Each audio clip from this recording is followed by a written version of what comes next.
aha birabiri na mushanju by'okwezi kwa mukaga omwaka ogw'enta kimazire zikatahirira amaka ga Kabatangare Paul w'omu kyaro kya Kirembe omu gomborora ya Ruyonzo omu disitulikiti ya Kyegegwa zahemba omuriro ahanju ye hafeeramu abantu bataano abarimu nyineeka n'omukazi we hamwe n'abaijukuru bashatu kandi abandi bashatu batwarwa omu irwariro kandi omwe ahari abo babiri bari omu irwariro nawe yafa. ashanga mama bamutemere ijambo yeje umurambo gwegubye gurya wayirikira rukushora arukunga bene n'ishumu zomunga mutemere ijambo yeje yagwa haka akamutarjire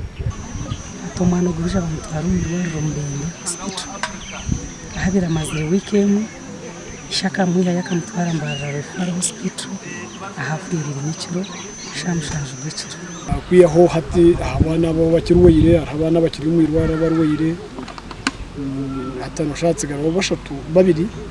ntafugu wafahati enshonga zikarugirira habutiikiriza nahitaka eryekegyetwire netonganiro omukota nabarranwa bizire bakakwatwa rero abanyabuzare babo hamwe n'abebembezi bakatwara ebiragiro mu ngaro nangwa nahenye n'umukabara rumbireho bisha batera muzeyi batera amaturo ebintu babishisha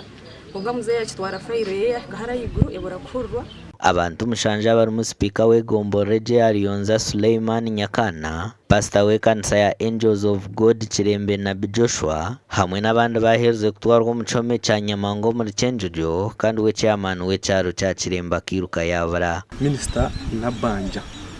mazuma nk'entebe je wakwasibe kandi kuko twire n'ugwanirira abantu na n'ubugabe bwabo n'edeni byabo turwane nka family